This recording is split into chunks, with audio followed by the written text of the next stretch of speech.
सब क्या देखना पड़ रहा है। अच्छा है मैं अंधा हूँ। বলেন কি কি করবেন বাংলাদেশিরা বুঝতেই পারছেন না।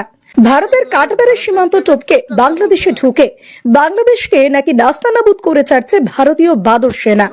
ভারতের সেভেন সিস্টার দখল করার হুমকি দেওয়া বাংলাদেশিদের এখন চিন্তার কারণ হয়ে দাঁড়িয়েছে ভারতের বাদর।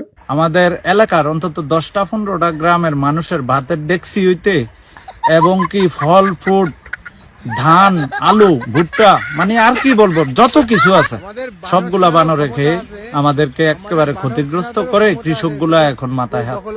অভিযোগ প্রতিদিন দলে দলে ভারতের বাদর অত্যাচার চালাচ্ছে বাংলাদেশের গ্রামে গ্রামে।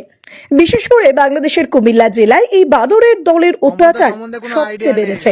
কুমিল্লা জেলার শরীফপুর বসন্তপুর বরজলা সহ এলাকার 15টি গ্রাম বাদরের অত্যাচারে অতিষ্ঠ।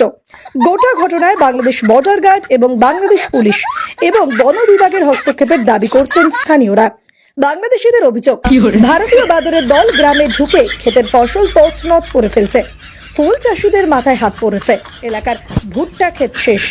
কমসে কম 10 মন ভুট্টা আমার সবগুলা বান্দরে খেয়ে ফেলছে। এই বান্দরগুলো ইন্ডিয়া থেকে আসে। মানে বান্দরের নির্যাতন আমরা খুব অস্থির। এটার জন্য সরকার যদি কোনো পদক্ষেপ নেয় তাহলে আমরা খুশি হব। শুধুমাত্র ক্ষেতের ফসল নয়, ঘরে ঢুকে রান্নাঘরের হাড়ি কড়াই পর্যন্ত উল্টে দিচ্ছে বানর সেনা। এলাকার চাষিরা তরমুজ চাষ করতে পারছেন না। বাংলাদেশের কুমিল্লা জেলার প্রতিটি গ্রামের মানুষের দাবি বাংলাদেশ সরকার অতি দ্রুত ভারতের বাদর সেনাকে রুখুক। বাদরের অত্যাচারে নিত্যদিনের কাজকর্ম পর্যন্ত নাকি শিখে উঠেছে এলাকাবাসীদের। বাংলাদেশের প্রায় 15টি গ্রামের মানুষের অভিযোগ